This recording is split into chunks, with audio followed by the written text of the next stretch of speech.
नमस्कार, स्वागत है आपका ईटी नाउ स्वदेश पर। मैं हूं आपके साथ पूजा त्रिपाठी और आप देख रहे हैं हमारी खास पेशकश टैक्स मंत्रा, जिसमें हमेशा की तरह हम उठाते हैं एक ऐसा टॉपिक जिससे कि आपके टैक्स से जुड़ी जो उलझने हैं वो सुलझाने में मदद मिल सके। अगर ऐसे में आपके भी कुछ सवाल हैं तो वो आप हमें भेज सकते हैं। लगातार आपके कुछ सवाल हमें अब काफ़ी ज़्यादा मिलते हैं, तो कोशिश हम यही करते हैं कि ज़्यादा से ज़्यादा सवालों को अपने शो में शामिल कर सके। और अगर तरीका आप जानना चाहते हैं तो तरीका लगातार आपकी स्क्रीन पर फ्लैश होता रहेगा। आप हमें हमारी मेल आईडी पर सवाल मेल कर सकते हैं, साथ ही हमारे फ़ोन लाइन नंबर पर अपने सवाल व्हाट्सएप करके या फिर अपने सवाल की एक क्लिप आप रिकॉर्ड करके हमें पहुंचा सकते हैं। हमारी कोशिश यही रहेगी आपके सवालों को लेने की अपने शो के दौरान और उन पर आपके जो भी कंफ्यूजन है उनका समाधान देने की। तो चलिए शो की शुरुआत करते हैं। और आज का टॉपिक जो है वो एक कंटिन्यूशन में है। आपको ध्यान होगा कि हमने कैपिटल गेन टैक्स नियम पर एक शो भी किया था, जिसमें कि capital gain tax listed shares पे, अनलिस्टेड शेयर्स पे, इसके अलावा बायबैक से जुड़े नियम क्या होते हैं, राइट्स पर क्या नियम होते हैं, शेयर मार्केट से जुड़े जो भी कैपिटल गेन के नियम हैं वो हमने इस पर चर्चा की थी। अब ये टॉपिक इतना वाइड था कि एक भाग में नहीं हो पाया, इसलिए आज हम उसको कंटिन्यू कर रहे हैं और आगे इस टॉपिक को और बढ़ाएंगे और इस पर और चर्चा करेंगे, जिससे कि बहुत बारीकी से आपको कैपिटल गेन के जो नियम है वो समझने में आसानी हो सके। पहले तो हमने उसकी पूरी रूपरेखा आपके सामने रखी थी, लेकिन इसको आप आज थोड़ा और डिटेल में समझने की कोशिश करेंगे। तो कैपिटल गेन टैक्स एक ऐसा टैक्स होता है जिसे कि उसकी खरीद कीमत से बढ़ी हुई मिला करती है। मतलब जो भी कैपिटल एसेट पर आपको गेन होता है वो कैपिटल गेन कहलाया जाता है। और सरकार ने कैपिटल गेन टैक्स से जुड़े काफ़ी सारे नियम भी बनाए हैं, जो कि रिटर्न फाइल करते वक्त आपको उनका ब्यौरा देना भी ज़रूरी होता है। तो क्या है उनसे जुड़े नियम, ये भी समझने की कोशिश करेंगे। और इस वक्त सरकार कुछ विचार भी कर रही है, ये भी हम आज जानने की कोशिश करेंगे। और इसमें हमारी मदद करने के लिए जुड़ चुके हैं जाने माने टैक्स एक्सपर्ट और CA Sunil Garg ji. Sunil ji, thank you so much ET Now Swadesh को समय देने के लिए। और हमेशा की तरह आप हमारे साथ जुड़ते हैं, आसान भाषा में जो हमारे दर्शकों को आप समझाते हैं, समझाने की कोशिश करते हैं, उसके लिए बहुत बहुत धन्यवाद आपका।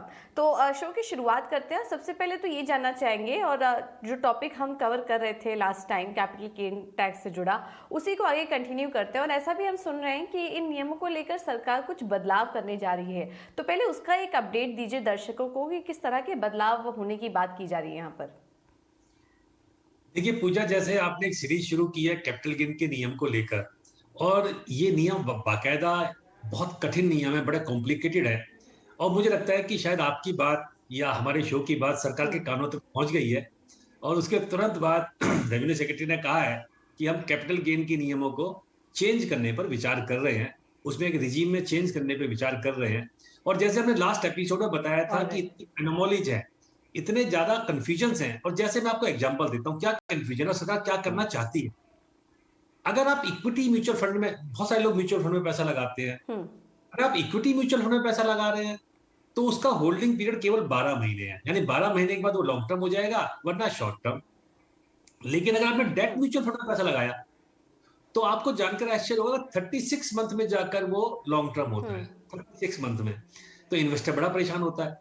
और अगर शॉर्ट टर्म हो गया उसका कैपिटल गेन, तो आपको पता ही है कि शॉर्ट टर्म कैपिटल गेन पर 30% तक टैक्स लग सकता है, जो भी स्लैब रेट आपका। ऐसे ही अगर आपका लॉन्ग टर्म में कैपिटल गेन हुआ, इक्विटी म्यूचुअल फंड पर होता है, यूनिट्स पर होता है यूलिप के, तो आपको 1 लाख की छूट भी मिलती है। लेकिन दूसरी तरफ आपको अगर इन पर नहीं होता है, डेट म्यूचुअल फंड पर होता है या बॉन्ड्स पर होता है, तो आपको छूट नहीं मिलती है। तो इतना कंफ्यूजन है। इसी तरीके से एक एनोमली और है, अगर आप जीरो कूपन बॉन्ड आपके पास है, तो जीरो कूपन बॉन्ड में तो नियम वही लगेंगे जो इक्विटी म्यूचुअल फंड वाले हैं। लेकिन अगर पास कॉर्पोरेट बॉन्ड है या डिबेंचर है, चाहे वो लिस्टेड भी है, तो आपको जो नियम लगेंगे वो लगेंगे 36 मंथ वाले। तो ये भी एक एनोमली है। लिस्टेड अनलिस्टेड शेयर को हमने डिस्कस किया था पिछली बार। लिस्टेड शेयर 12 महीने में लॉन्ग टर्म हो जाते हैं, अनलिस्टेड 24 महीने में। और बड़े मजे की बात है, जो प्रॉपर्टी है, मकान, दुकान, एग्रीकल्चर लैंड, वो भी 24 महीने में हो जाते हैं लॉन्ग टर्म। तो इन सब चीजों को लेकर सरकार गहन मंथन पर है। और आपको पता होगा कि हमारे यहाँ पर एक डायरेक्ट टैक्स फोर्स बनी थी 2019 में, उसने एक रिपोर्ट दी थी अपनी। और शायद सरकार उस रिपोर्ट से कुछ उठाकर और 2 हिस्सों में बांटना चाहती है, लिक्विड असेट्स यानी बॉन्ड्स, शेयर्स, म्यूचुअल फंड, और नॉन लिक्विड एसेट्स जैसे इमोल प्रॉपर्टी, मकान, दुकान, एग्रीकल्चर लैंड। तो जो हम्म। नॉन लिक्विड एसेट्स है उसमें होल्डिंग पीरियड बशर्ते ज्यादा होगा, 36 से 48 मंथ, ऐसा हमारा मानना है। ऐसा हमें लग रहा है सरकार शायद ऐसा कर दे। और जो लिक्विड एसेट्स हैं, शेयर, सिक्योरिटीज, बॉन्ड, उनमें एनोमली को खत्म करने की बहुत जरूरत है, और वहां पे होल्डिंग पीरियड होगा 12 से 24 महीने। बिल्कुल, चलिए पहले तो सुनील जी बधाई देना चाहेंगे आपको कि आपने इसको लेकर इस मुद्दे को उठाया। जो कन्फ्यूजन है टैक्स पेयर के दिमाग में उसे आपने नोटिस किया और उसके बाद सरकार भी उस पर विचार कर रही है, ये काफ़ी अच्छी बात है। उसके लिए सबसे पहले तो बधाई आपको। तो सरकार होल्डिंग पीरियड के नियमों को लेकर यहाँ पर परिवर्तन कर सकती है, इस तरह की खबरें निकल कर आ रही है, इस तरह की बातें हो रही हैं, जिसमें कि शेयर्स, डिबेंचर्स, बॉन्ड्स आदि पर 12 से 24 महीने और मकान, फ्लैट, लैंड पर 36 से 48 महीने का होल्डिंग पीरियड हो सकता है। ये एक अपडेट है। अभी इस पर सरकार का फैसले लेने की का हम वेट कर रहे हैं, लेकिन इस तरह के बदलाव और इस तरह के सुझाव दिए जा रहे हैं, तो ये एक जानकारी आपके लिए। सुनील जी, अब इस डिस्कशन को थोड़ा और आगे बढ़ाते हैं और अब बात करते हैं म्यूचुअल फंड की, थोड़ा और इसको डिटेल में समझने की कोशिश करते हैं। क्योंकि काफ़ी सारे अब रिटेल जो निवेशक हैं वो एसआईपी करते हैं, म्यूचुअल फंड में निवेश करते हैं, तो उसके बारे में थोड़ा नियम आपसे समझना चाहेंगे कि क्या अलग अलग म्यूचुअल फंड्स पर कैपिटल गेन टैक्स के नियम भी अलग अलग होते हैं? बिल्कुल अलग होते हैं पूजा। जैसे मैंने अभी बताया था पहले सवाल में भी, कि अगर आपका म्यूचुअल फंड इक्विटी हम्म। म्यूचुअल फंड, तो हम्म। आपको सरकार ने एक स्पेशल रिजीम दिया। और स्पेशल रिजीम क्या कहता है, हम्म। ये फरवरी 2018 के बजट में आया था, कि अगर आपके पास इक्विटी म्यूचुअल फंड से कोई भी कैपिटल गेन होता है, तो पहली बात तो 12 महीने में वो लॉन्ग टर्म हो जाएगा, 12 महीने से कम शॉर्ट टर्म होगा। अगर लॉन्ग टर्म होगा तब भी आपका टैक्स रेट केवल 10% होगा, 10% ओनली, लेकिन आपको इंडेक्सेशन का बेनिफिट नहीं मिलेगा। तीसरी बात सरकार ने कहा था कि 31 जनवरी 2018 का जो रेट होगा उसकी ग्रांड फादरिंग आपको दे हम्म। देंगे। और अगर आपको शॉर्ट टर्म कैपिटल गेन भी होता है लिस्टेड इक्विटी म्यूचुअल फंड पर, तो भी रेट केवल 15% है, लेकिन आपने उस ट्रांजेक्शन पर एसटीटी पे कर दिया हो। अगर इसके उलट हम डेट म्यूचुअल फंड को देखें, जो सिप कर रहा है वो डेट में भी जा सकता है, वो इक्विटी में जा सकता है, लेकिन डेट पे नियम बिल्कुल चेंज हो जाता है, बिल्कुल 180 डिग्री का फर्क आ जाता है जी। होल्डिंग पीरियड 12 या 36 महीने जाता है, पहली बात। दूसरी बात, रेट ऑफ टैक्स जो लॉन्ग टर्म कैपिटल गेन का रेट है वो 10 ना रह के 20% हो जाता है, और शॉर्ट टर्म कैपिटल गेन 15 ना होकर 30% हो जाता है। लेकिन एक फायदा सरकार ने दिया है, अगर आपको डेट म्यूचुअल फंड से लॉन्ग टर्म कैपिटल गेन हो रहा है तो फिर आप इंडेक्सेशन ले सकते हैं। लेकिन आम इन्वेस्टर के लिए बड़ा सिरदर्द की बात होती है, वो नहीं समझ पाता कि मुझे मेरा डेट म्यूचुअल फंड है, ये मेरा इक्विटी म्यूचुअल फंड है, मेरा होल्डिंग पीरियड क्या है। तो शायद इसमें भी एक एनोमली को खत्म करने की जरूरत भी है। ऑल राइट, बिल्कुल। तो देखिए, ये एक क्लैरिटी आपको मिल गई होगी। इक्विटी म्यूचुअल फंड में पैसा लगाते हैं तो उसके नियम कुछ अलग हैं। वहाँ पर लॉन्ग टर्म कैपिटल गेन तब होता है जब वो 12 महीने पे हो जाता है, तो उसके तहत वहाँ पर 10% का टैक्स की दर होती है। वही डेट म्यूचुअल फंड थोड़ा समझने की कोशिश यहाँ पे करनी होगी कि उसका होल्डिंग पीरियड अगर 36 महीने है तो टैक्स की दर 20% हो जाती है। इस तरीके से इक्विटी और डेट म्यूचुअल फंड के जो नियम हैं वो अलग अलग हैं। इस बात का आप ध्यान रखिए। तो आपकी होल्डिंग किसकी कैसी है, आपने पैसा कहाँ पर निवेश किया है, इस बात को समझना बहुत ज़रूरी है। और उससे जुड़े फिर टैक्स के दर कितने होंगे ये भी आप समझिए, क्योंकि अक्सर ऐसा होता है कि फिर जब हम अपना प्रॉफिट बुक करते हैं, हमारे पास गेन आता है, तो टैक्स कट के आता है और हम समझ नहीं पाते कि इतना पैसा कैसे इसकी कटौती होगी। तो टैक्स के दर को भी यहाँ पर समझने की कोशिश करनी होगी। सुनील जी, काफ़ी सारे निवेशक हैं हमारे जो नहीं समझते, उनको आइडिया नहीं होता कि डेट म्यूचुअल फंड किस तरीके का होता है, इक्विटी म्यूचुअल फंड किस तरह का होता है। अक्सर उनके फंड मैनेजर्स या फाइनेंशियल एडवाइजर्स उनके फंड जो हैं वो मैनेज करते हैं। तो एक रिटेल निवेशक को किस तरह की अवेयरनेस होनी चाहिए, वो कैसे समझे डेट और इक्विटी म्यूचुअल फंड में फ़र्क? देखिए, सेबी का नियम ये है कि जो इक्विटी म्यूचुअल फंड, यानी जो म्यूचुअल फंड 65% फंड इक्विटी में लगाएगा वो तो इक्विटी म्यूचुअल फंड, और जो 65% कम से कम डेट में लगाएगा वो डेट हम्म। Mutual fund. ये तो एक टेक्निकल बात हो गई। लेकिन आप जब भी इन्वेस्टमेंट करें तो आपके पास में जो म्यूचुअल उसका हम्म। डॉक्यूमेंट है, आप उसको ध्यान से पढ़िए। उस पर लिखा होता है कि डेट म्यूचुअल फंड है या इक्विटी म्यूचुअल फंड है। क्योंकि अगर आपको नहीं पता और आपने गलती कर दी, तो आप अपने टैक्स के बिल्कुल अपनी जो कंप्यूटेशन उसको गलत फाइल करेंगे। अगर आपने गलत फाइल कर दी, आपकी रिटर्न डिफेक्टिव आएगी और आपको टैक्स, पेनल्टी और इंटरेस्ट तीनों चीज लग जाती हैं। इसलिए ध्यान रखिए, पहले आपको पता होना चाहिए कि मेरा डेट है या इक्विटी म्यूचुअल फंड है। ठीक है, चलिए अब इस डिस्कशन को थोड़ा और आगे बढ़ाते हैं। ये तो बात हुई म्यूचुअल फंड्स की, लेकिन डेरिवेटिव मार्केट की बात करते हैं। क्या इससे जुड़े भी टैक्स के नियम कुछ डिफरेंट है? फ्यूचर एंड ऑप्शन के प्रॉफिट पर कैपिटल गेन टैक्स किस तरीके से लगता है या फिर नहीं लगता, इसे भी थोड़ा समझाइए हमें। आम भाषा में हम समझते हैं कि पूजा, जब भी लोग फ्यूचर एंड ऑप्शन डेरिवेटिव में काम करते हैं, शेयर मार्केट में कोई भी काम करते हैं, तो उस पर कैपिटल गेन टैक्स लगता है। लेकिन आपको जानकर आश्चर्य होगा, जी फ्यूचर ऑप्शन और बहुत सारे एम्प्लॉइज जी काम जी। को करते हैं, बहुत सारे सेलेक्ट एम्प्लॉय भी फ्यूचर ऑप्शन में पैसा लगाते हैं, डेरिवेटिव हम उसको कहते हैं आम भाषा में। उस पर कैपिटल गेन टैक्स नहीं लगता है, कोई कैपिटल गेन टैक्स नहीं है। तो अब क्या सरकार ने टैक्स देना बंद कर दिया है? सरकार तो ऐसा करती नहीं है कभी। ओके। टैक्स का जब भी मौका लगता है सरकार तो टैक्स देती है। तो ध्यान रखिए, फ्यूचर एंड ऑप्शन के लिए स्पेशल प्रोविजन है। अगर आप डेरिवेटिव, जिसको हम फ्यूचर ऑप्शन भी कहते हैं, उसमें काम कर रहे हैं, तो हमेशा बिजनेस इनकम मानी जाती है वो बिजनेस इनकम। आपने लिस्टेड इक्विटी में भी काम किया डेरिवेटिव में, तब भी आपको 10 15 20% रेट का फायदा नहीं मिलता। That is your business income. और बिजनेस इनकम होने का मतलब है पूजा कि आपको 30% के स्लैब पे टैक्स लगता है, यानी जो भी आपका स्लैब बनता है मैक्सिमम स्लैब 30% है। पहली बात तो ये। और दूसरी बात, ओके। विशेषकर जो सैलरीड एम्प्लॉई है, मैं उनको कहना चाहता हूं, अगर आप हम्म। डेरिवेटिव का काम कर रहे हैं, तो अगर आपकी टर्नओवर 10 करोड़ से ज्यादा है फ्यूचर ऑप्शंस में, और बड़ी जल्दी होती है, 10 करोड़ की टर्नओवर कुछ भी नहीं होती है डेरिवेटिव में, तो आपको टैक्स ऑडिट भी करवाना होता है। टैक्स ऑडिट 44 एबी में जाकर। ये भी ध्यान रखिए, जो लोग डेरिवेटिव में काम कर रहे हैं, बिजनेस इनकम है, बिजनेस ही लॉस माना जाएगा, उसको कैपिटल गेन या कैपिटल लॉस नहीं माना जाता है, हम्म। और उस पर टैक्स ऑडिट के नियम भी लागू हो जाते हैं। ओह! तो ये एक इंटरेस्टिंग बात है जो कि काफ़ी सारे लोगों को नहीं पता होगी, क्योंकि हम इक्विटी मार्केट में निवेश करते हैं तो यही पता होता है कि उस पर होने वाले मुनाफे में कैपिटल गेन टैक्स लगता है। बट डेरिवेटिव को लेकर भी आप ध्यान रखिए। अगर आप एफएनओ में कारोबार कर रहे हैं, एफएनओ में आप ट्रेड कर रहे हैं, तो उसका भी आप ध्यान रखिए। उससे जुड़े नियम थोड़े अलग हैं। नॉर्मल इक्विटी में अगर आप निवेश करते हैं तो थोड़े से कॉम्प्लिकेटेड हैं, तो उसको यहाँ पर समझने की कोशिश करिए। और एक और इम्पॉर्टेंट बात जो अभी हमें डिस्कशन के जरिए पता चली कि डेरिवेटिव पर होने वाली इनकम पर बिजनेस इनकम के तहत टैक्स लगता है, यानी कि 30% की दर से। और टैक्स ऑडिट भी करवाना पड़ता है। ऑडिट का तरीका अभी आपको सुनील जी बता भी रहे थे। तो देखिए, ये छोटी छोटी चीज़ें हैं जिसका कि हमें आइडिया नहीं होता, और ये समझना बहुत ज़रूरी है कि डेरिवेटिव में अगर आप एफएनओ में कर रहे हैं तो फिर किस तरीके से ट्रेड लें। क्योंकि आजकल हम देख रहे हैं कि काफ़ी सारे रिटेल पार्टिसिपेशन इक्विटी मार्केट में आ रहा है, एफएनओ में भी वो ट्रेड और निवेश कर रहे हैं। तो ये उससे जुड़े नियम हैं जो कि आपको पता होने चाहिए।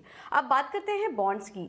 Sunil ji, zero coupon bonds क्या है और इससे जुड़े टैक्स के नियम क्या कहते हैं? अब इसमें क्या कॉर्पोरेट बॉन्ड्स, डिबेंचर और जीरो कूपन बॉन्ड्स के नियम कुछ अलग अलग होते हैं क्या? इसके बारे में भी बताइए।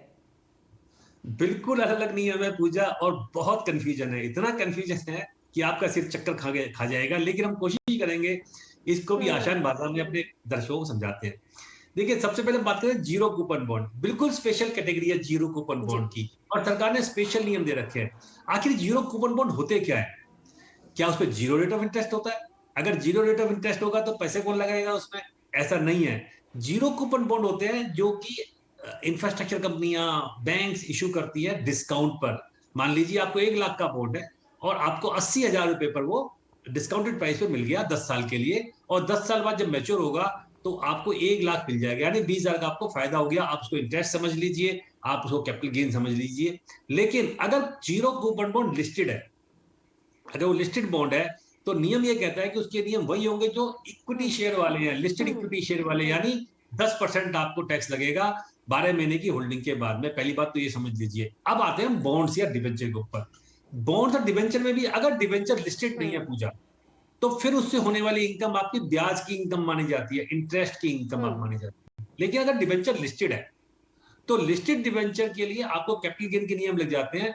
लेकिन वहां पर जीरो कूपन वाले नियम नहीं है, आपको डेट म्यूचुअल फंड वाले नियम है। यानी 36 मंथ में लॉन्ग टर्म होगा, उससे पहले शॉर्ट टर्म होगा, टैक्स का रेट 20% होगा, उससे कम 30% होगा। सिमिलर कॉर्पोरेट बॉन्ड्स को लेकर है। अगर बॉन्ड्स लिस्टेड नहीं है, तो आपको उससे होने वाली इनकम ब्याज की इनकम मानी जाएगी, जो आपको हर महीने ब्याज मिल हम्म। रहा है। अगर लिस्टेड है, तो वही नियम लगेंगे जो डिबेंचर पर लगते हैं। तो इसलिए आप जब भी इन्वेस्टमेंट करें, जो भी इन्वेस्टर इन्वेस्टमेंट कर रहा है, उसके टैक्स के रिजीम को समझना बहुत जरूरी है, बहुत ज्यादा जरूरी है, क्योंकि कॉम्प्लिकेशंस है। सेम काइंड ऑफ सिक्योरिटी पर अलग अलग टैक्स के नियम। हम्म। बिल्कुल सुनील जी, काफ़ी कुछ पता चल रहा है हमें इस डिस्कशन के थ्रू, क्योंकि शेयर मार्केट में भी देखिए कितनी सारी चीज़ होती है, कितने सारे वर्टिकल्स होते हैं, पैसे लगाने के काफ़ी सारे तरीके होते हैं, जिसमें कि हम लगाते हैं और हमें लगता है कि एक ही तरीके के टैक्स की दर होती है, लेकिन ऐसा नहीं है। यहाँ पर बॉन्ड्स में, डिबेंचर्स में, म्यूचुअल फंड में, एफएनओ में अगर आप कर रहे हैं, निवेश कर रहे हैं, तो सबके लिए टैक्स के नियम, टैक्स की दरें, long term, short term capital gain की डेफिनेशंस भी अलग अलग हो जाती हैं। तो इस बात का आप बिल्कुल ध्यान रखिए और उसके अकॉर्डिंगली आप निवेश करिए, जिससे कि आप अपने टैक्स को बचा सकें यहाँ पर। और हमारी कोशिश यही है ये बताने की आपको इस डिस्कशन के जरिए कि टैक्स को किस तरीके से आप बचा सकते हैं, वहाँ पर कमी कर सकते हैं।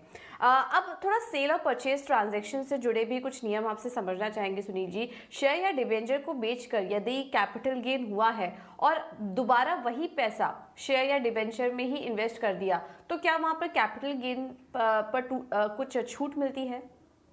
ये भी लोगों को कंफ्यूजन है।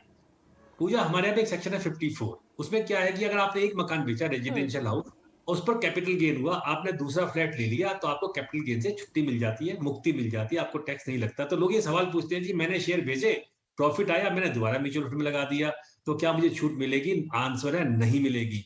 कोई छूट नहीं मिलती है। हाँ, एक छूट सरकार ने दी है, वो है धारा 54F, सेक्शन 54F। उसमें क्या कहा है सरकार ने कि अगर आपने कोई भी लॉन्ग टर्म कैपिटल गेन, उसमें शॉर्ट टर्म की बात नहीं है, शेयर्स पे अगर शॉर्ट टर्म कैपिटल गेन है तो आपको टैक्स देना ही पड़ेगा, उसमें कोई छूट नहीं मिलती है। हाँ, लॉन्ग टर्म कैपिटल गेन हो गया आपको डिबेंचर पर, शेयर्स पर, जीरो कूपन बॉन्ड पर, तो आप क्या कर सकते हैं, आप धारा 54F में चले जाइए, आप नया मकान परचेज कर लीजिए। 54F में आपको छूट मिल जाएगी, लेकिन उसमें कंडीशन है। कंडीशन क्या है कि आपके पास एक से ज्यादा मकान नहीं होने चाहिए। यानी अगर एक एग्जिस्टिंग फ्लैट है, एक मकान है, आप नया खरीद सकते हैं। आपको अगर दो मकान या दो फ्लैट है, एक मकान एक फ्लैट हो या दो फ्लैट हो, दो मकान हो, आप तीसरा मकान नहीं खरीद सकते हैं। लोग ये भी गलती करते हैं, वो शेयर्स में लगाते हैं पैसा, प्रॉफिट आया क्योंकि बूम कर रही है मार्केट, बहुत लोगों को कैपिटल गेन आ रहा है, आपने फ्लैट ले लिया और बाद में आप उसकी छूट क्लेम कर लेते हैं, और जब इनकम टैक्स ऑफिसर उसको डिसअलाउ करता है छूट को, तो आपको टैक्स, पेनल्टी, इंटरेस्ट और ब्याज बहुत बन जाता है कई सालों का। इसलिए गलती ना करना। 54F की अगर छूट क्लेम करनी है तो उसकी कंडीशन का ध्यान रखना बहुत जरूरी है। बिल्कुल राइटली सेड। आपने सही कहा कि इस चीज़ को लेकर भी कंफ्यूजन रहती है, लोग इससे जुड़े नियम नहीं जानते हैं, लेकिन ये आपको कुछ क्लैरिटी यहाँ पर दी गई नियम से जुड़े कि क्या करना चाहिए और किस तरह के टैक्स वो अट्रैक्ट करते हैं यहाँ पर शेयर्स और डिबेंचर्स के केस में, ये हमने आपको बताया। लेकिन सुनील जी, अगर प्रॉफिट की बजाय किसी को लॉस हो रहा हो तो वहाँ पर टैक्स कैसे बचाया जा सकता है?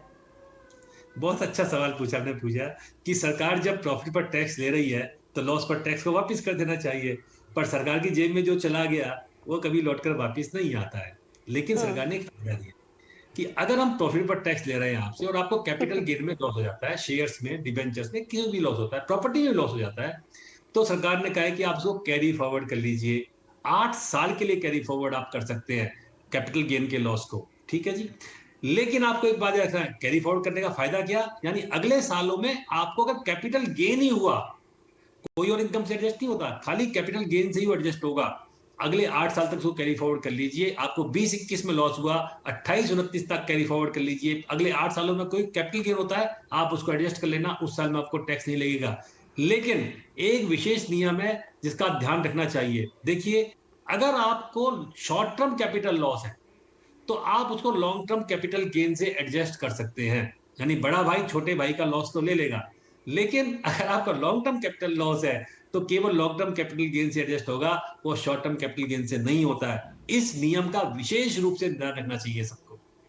ऑलराइट, ठीक है, बिल्कुल। तो ये राय आपको दे दी गई है। ये भी कुछ नियम है, अगर आपको लॉस हो रहा हो तो फिर सरकार इस पे आपको कुछ रियायत भी देती है, कुछ राहत भी देती है। इसका भी आप ध्यान रखिए और इसके अकॉर्डिंग आप अपने टैक्स प्लानिंग को लेकर यहाँ पर फैसला ले सकते हैं। तो ये कैपिटल गेन से जुड़ी छोटी छोटी बारीकियाँ हमने आपको समझाने की कोशिश की। काफ़ी सारे नियम हैं, कहीं कहीं कॉम्प्लिकेटेड भी हैं, लेकिन अगर इससे जुड़े आपके कुछ सवाल हैं तो आप हमसे पूछ सकते हैं। सवाल पूछने का तरीका लगातार आपकी स्क्रीन पर फ्लैश होता रहेगा, उसके जरिए आप अपने सवाल हम तक पहुंचा सकते हैं। इस बीच कुछ दर्शकों के सवाल भी हमें आ रहे हैं। एक दर्शक ने अंबाला से हमें मैसेज किया है। सुनील जी जानना चाह रहे हैं मुझे अपने पिताजी की इलाज पर 40,000 रुपए का खर्चा हुआ है। इनके पास मेडिक्लेम है, लेकिन पिताजी का नाम उसमें नहीं है, तो क्या इन्हें उस इलाज के लिए छूट मिल सकता है? क्या सजेस्ट करेंगे इन्हें आप? बिल्कुल मिल सकता है जी आपको। देखिए, सरकार ने आपको एक फ़ायदा दिया है, अगर आप अपने माँ-बाप की सेवा करते हैं, हम्म। उनका इलाज करते हैं, तो 50,000 रुपए तक की छूट धारा 80D में आपको मिल जाती है। लेकिन एक ही बात का ध्यान रखना है, अगर आपके पिताजी की छोटी-सी मेडिक्लेम पॉलिसी है, मान लीजिए 10,000 रुपए की मेडिक्लेम जी। पॉलिसी है, फिर आपको छूट नहीं मिलेगी। छूट इलाज के खर्चे में मिलती है अब, पहले मेडिक्लेम पॉलिसी में मिलती थी, आपने खर्चा किया, उसके बिल्स आपको सँभाल के रखने चाहिए, हम्म। डॉक्टर की प्रिस्क्रिप्शन सँभाल के रखनी चाहिए और 50,000 रुपए की छूट आपको ठाट से मिलेगी। राइट। 40,000 खर्चा किया, पूरी छूट मिल जाएगी आपको। राइट है, तो ये भी काफ़ी इंपॉर्टेंट चीज़ थी जो कि सवाल के ज़रिए हमें पता चला कि आप बिल्कुल इसका फ़ायदा ले सकते हैं, लेकिन जो भी रिक्वायर्ड डॉक्यूमेंट्स हैं, प्रिस्क्रिप्शंस हैं, बिल्स हैं, वो आप संभाल के रखिए और इसका फ़ायदा एटीडी के तहत 50,000 तक के खर्चा आप एटीडी के तहत आपको इस पर छूट मिल सकती है। एक सवाल हमें आया है पंकज शर्मा का चंडीगढ़ से। इन्होंने इसी साल जॉब ज्वाइन किया है, कौन सा टैक्स रेजीम चुन सकता हूँ, ये जानना चाह रहे हैं। आप इनको क्या सजेस्ट करेंगे सुनील जी, क्योंकि ये तो सवाल ऐसा है कि काफ़ी सारे जो हमारे युवा हैं, नई नई उनकी जॉब लगी है, उनके दिमाग में आता होगा, स्पेशली जब वो पहली बार टैक्स रिटर्न फाइल करने जाते हैं, तो इनको क्या सजेस्ट करेंगे आप? देखिए पूजा जी, जब हमारी माननीय वित्त मंत्री जी इस नियम को लेके आई थी टैक्स रिजीम को, तो वित्त मंत्री जी ने कहा था कि इसमें 78,000 तक का फायदा, 78,000 रुपए तक का फायदा एक टैक्स पेयर को होगा। लेकिन बड़े आश्चर्य, बड़े मजे की बात है कि ये स्कीम सरकार की ज्यादा पॉपुलर, ज्यादा कामयाब नहीं हो पाई।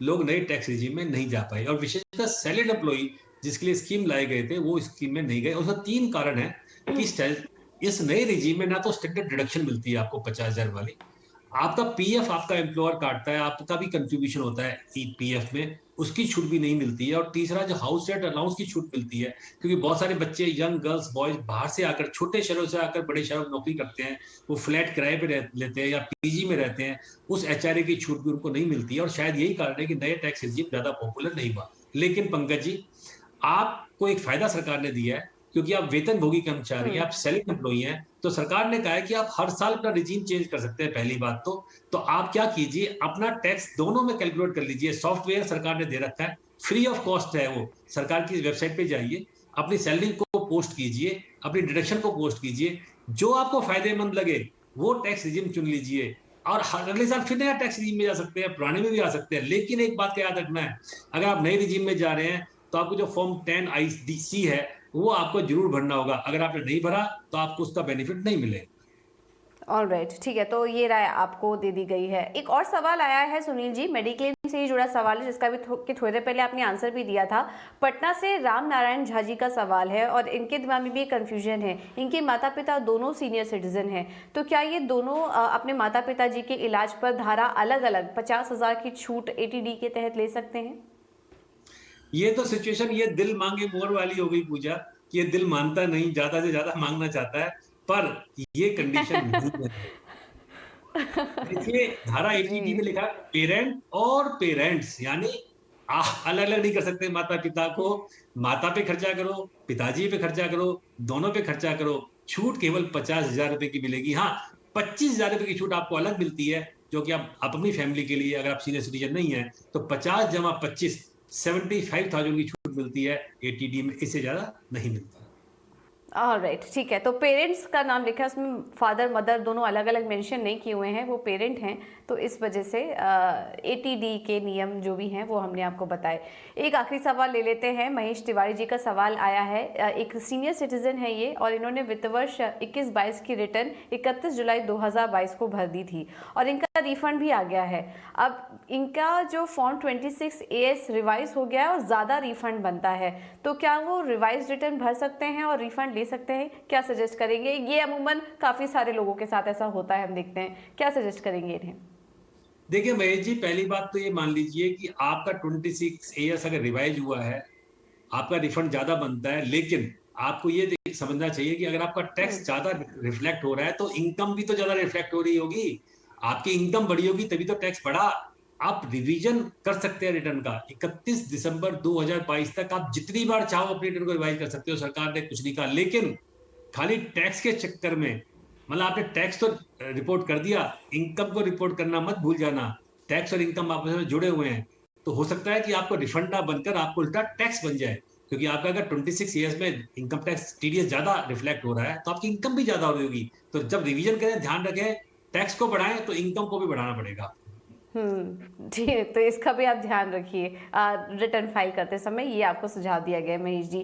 चलिए फिलहाल इतने ही सवालों को शामिल कर पाएंगे, लेकिन सुनील जी बहुत बहुत धन्यवाद आपका हमारे साथ जुड़ने के लिए और इस टॉपिक पर और दर्शकों के तमाम सवालों का जवाब भी देने के लिए आसान भाषा में। Thank you so much. चलिए फिलहाल इस बुलेटिन में इतना ही, लेकिन आप बने रहिए टी नाउ स्वदेश के साथ। खबरों का सिलसिला आगे भी जारी रहेगा। नमस्कार।